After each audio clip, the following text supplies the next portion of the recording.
दोस्तों, संजय राउत मुंबई के Arthur road jail के अंदर बंद हैं और करीब महीने भर से ज्यादा का वक्त राउत को वहां हो चुका है। हालात ये हैं कि राउत को कब तक जेल में सड़ना होगा वो खुद राउत नहीं जानते, लेकिन इस बीच संजय राउत ने कोर्ट में बेल की एप्लीकेशन लगाई है और खुद को जेल से बाहर छोड़ने की डिमांड कर दी है। अब राउत ने बेल के लिए क्या दलीलें दी, कुछ दलीलें हम आपको पहले बता चुके हैं, लेकिन यहाँ पर जब 8 सितंबर को सुनवाई हुई तो बिल्कुल नई बात, नई चीज निकल कर आई और उसके बाद तो संजय राउत के बदले को लेकर मुंबई में बवाल मच गया। हालांकि राउत की प्लानिंग कच्ची दिख रही है, बेल होना भी तय दिख रहा है, इसीलिए तो अगली सुनवाई से पहले ही राउत का केस बिखरता हुआ दिख रहा है। तो बताते हैं आपको पूरा मामला, क्यों कच्चे खिलाड़ी निकल गए संजय राउत और कैसे बिखर गया केस। आप भी वीडियो को लाइक और शेयर कर अपना प्यार और सपोर्ट दिखाएं और कमेंट में इसे लेकर अपनी बात, अपनी राय जरूर रखें। चैनल के साथ जुड़कर चैनल को सब्सक्राइब कर हमारी आवाज बने।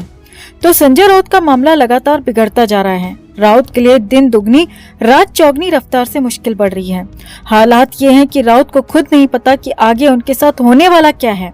हालांकि इस बीच संजय राउत ने बेल के लिए एप्लीकेशन लगा डाली है, जमानत की मांग की है और इस पर पहली सुनवाई भी हो गई। 8 सितंबर को संजय राउत की जमानत की याचिका पर पहली सुनवाई की गई, जिसमें राउत के वकील ने अपना पक्ष रखा, जबकि ईडी के वकील को अपना पक्ष रखने के लिए 16 सितंबर का वक्त दिया गया है, क्योंकि ईडी ने इस बात की मांग की थी कि उन्हें जवाब तैयार करने के लिए वक्त चाहिए और इसके लिए 16 सितंबर का दिन उनके लिए मुकर्रर किया गया। अब कोर्ट में सुनवाई से पहले भी हम सूत्रों के हवाले से आपको बता चुके हैं कि संजय राउत अपनी जमानत के लिए क्या क्या दलीलें दे रहे हैं। अब सुनवाई के बाद कोर्ट में राउत के वकील ने क्या क्या कहा वो भी सामने आ गया है, लेकिन हालात ये हैं कि राउत के वकील ने जो कुछ भी कहा उससे सिर्फ राउत की मुश्किलें ही बढ़ी हैं। राउत को जमानत मिलने की संभावना भी लगभग खत्म दिख रही है। संजय राउत की तरफ से पेश हुए वकील ने कोर्ट में अपनी बात रखी।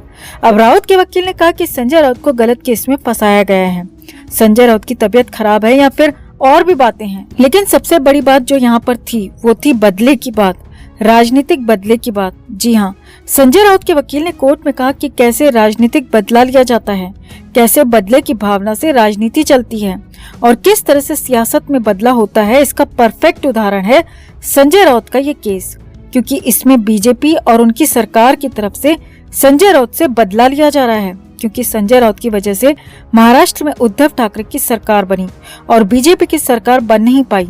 वकील ने कहा कि संजय राउत के साथ पॉलिटिकल वेंडेटा हो रहा है और ये उसका परफेक्ट एग्जाम्पल है, क्योंकि महाराष्ट्र में उनकी सरकार नहीं बन पाई।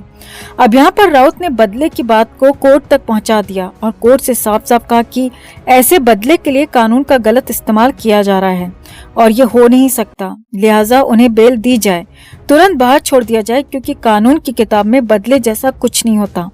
अब यहाँ पर ईडी के वकील भी कुछ कहना चाहते थे लेकिन बोले नहीं और कोर्ट की तरफ से ईडी से पूछा गया कि आपका इस मामले पर क्या कहना है, तो ईडी के वकील ने कहा कि हमें इसके लिए वक्त चाहिए और वक्त भी दे दिया गया, लेकिन संजय राउत की तरफ से लाए गए बदले को लेकर बवाल मच गया। कोर्ट के अंदर से लेकर बाहर तक इस पर खासा हंगामा मचा, गदर मच गया। संजय राउत ने बदले की बात को कोर्ट तक पहुंचा दिया था और इसी बदले की बात ने हंगामा मचा दिया था, क्योंकि राउत की तरफ से पहले भी ये बातें कही जाती रही थीं, लेकिन इस बार सीधे सीधे कोर्ट में संजय राउत ने कहा कि उनसे राजनीतिक बदला लिया जा रहा है।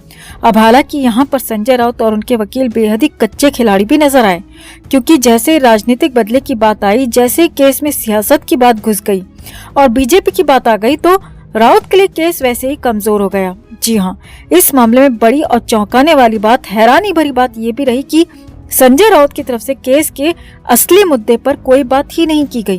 केस में जो संपत्तियां मिली हैं उस पर कुछ नहीं कहा गया, जो ट्रांजैक्शंस मिले हैं उस पर भी कुछ नहीं कहा गया और यहाँ तक कि ईडी की तलाशी में, छापेमारी में जो कुछ भी मिला उस पर भी जवाब नहीं दिया गया।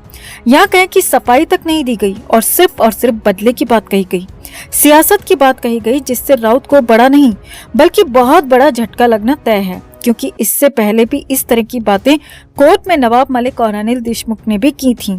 लेकिन उन्हें भी कोर्ट में केस की बात नहीं कहकर राजनीति की बात कहकर मुंह की खानी पड़ी थी और यहाँ पर संजय राउत को भी मुंह की खानी पड़ सकती है और हो ये भी सकता है कि इस केस को लेकर कोई बचाव राउत के पास ना हो और इसीलिए सियासत को बदले को इसमें घसीट लिया गया और इसीलिए माना जा रहा है कि राउत का ये केस सुनवाई से पहले ही बिखर गया। जी हाँ, असली सुनवाई 16 सितंबर को होनी है, लेकिन उससे पहले ही संजय राउत की अर्जी वाला ये मामला बिखरता हुआ खत्म होता दिख रहा है। ऐसे हालात में राउत को जमानत मिल पाएगी ये फिलहाल तो संभव दिखता नहीं है। तो आपका क्या मानना है दोस्तों? इस पूरे मामले में संजय राउत ने सियासत को घसीट करके क्या ठीक किया या फिर कर दिया अपना ही नुकसान? कमेंट में आप भी अपनी बात, अपनी राय जरूर रखें और वीडियो को लाइक और शेयर कर अपना प्यार और सपोर्ट भी जरूर दिखाएं। तो शिवसेना सांसद संजय राउत मुंबई की आर्थर रोड जेल में बंद हैं। 31 जुलाई की आधी रात को राउत को अरेस्ट किया गया। उसके बाद करीब 8 दिन तक उन्हें ईडी की रिमांड पर रखा गया और 8 अगस्त से राउत जेल के अंदर बंद हैं और अभी 19 सितंबर तक उन्हें जेल में रहना पड़ेगा अगली सुनवाई तक। अब तक संजय राउत ने बेल एप्लीकेशन नहीं लगाई थी, यानी कि जमानत की मांग नहीं की थी। इसकी वजह क्या थी वो राउत और उनके वकील ही जाने, मगर इस मामले में संजय राउत की तरफ से वकीलों ने पहली बार स्पेशल कोर्ट में बेल एप्लीकेशन लगाई है और जिसकी सुनवाई स्पेशल कोर्ट में 8 सितंबर को हुई। अब सुनवाई के बाद संजय राउत और उनके वकील की हालत ये थी कि वो ना तो हंस पाए और ना ही रो पाए, क्योंकि कोर्ट का फैसला ही कुछ ऐसा था। दरअसल कोर्ट में राउत के वकील बड़ी गर्मजोशी के साथ अंदर गए, क्योंकि उन्हें पूरी उम्मीद थी कि कुछ राहत तो उनके हाथ लगेगी, मगर ऐसा कुछ भी नहीं हुआ। सूत्रों की माने तो कोर्ट की तरफ से संजय राउत के वकील की हर दलील को सुना गया। संजय राउत के वकील ने कोर्ट में हर वो बात कही जिससे राउत को जमानत मिलना तय माना जा रहा था। वकील ने कोर्ट में बताया कि संजय राउत पर जो भी आरोप लगाए गए हैं वो फर्जी और बेबुनियाद हैं। उनका पत्राचार घोटाले से कोई भी लेना देना नहीं है। इसके बाद वकील ने कहा कि मेरे मुवक्किल 1 महीने से जेल में बंद हैं, जबकि उन्होंने कुछ भी गलत नहीं किया। इसके बाद वकील ने कोर्ट में कहा कि संजय राउत की सेहत भी लगातार गिर रही है। वो जेल में ना तो सो पा रहे हैं और ना ही खा पा रहे हैं। अगर वो बिना किसी गुनाह के और ज्यादा दिन जेल में रहे तो उनके साथ कोई अनहोनी भी हो सकती है। यानी कि यहाँ पर संजय राउत के वकील ने सीधे सीधे संजय राउत की सेहत को लेकर कुछ ज्यादा ही आशंका जता दी। अब संजय राउत की तरफ से बेल एप्लीकेशन पर तुरंत सुनवाई की अपील की गई थी, लिहाजा ईडी की तरफ से कोर्ट में कोई भी पेश नहीं हो पाया। ईडी के वकील कोर्ट में नहीं पहुंचे तो एक तरफा सुनवाई के बाद कोर्ट ने किसी भी तरह की राहत देने से इनकार कर दिया। जी हाँ, बड़ी खबर है कि स्पेशल कोर्ट ने संजय राउत को जमानत देने से फिलहाल इनकार कर दिया और 16 सितंबर का वक्त अगली सुनवाई के लिए तय किया गया है। कोर्ट की तरफ से कहा गया है कि पहले हम जांच एजेंसी की दलील सुनेंगे, उसके बाद ही किसी नतीजे पर पहुंचेंगे। कोर्ट ने ईडी को राउत की जमानत पर अपना जवाब दाखिल कराने के लिए 16 सितंबर तक का वक्त दिया है और अब 16 सितंबर को होने वाली अगली सुनवाई के बाद ही कोर्ट जमानत को लेकर अपना फैसला सुनाएगी।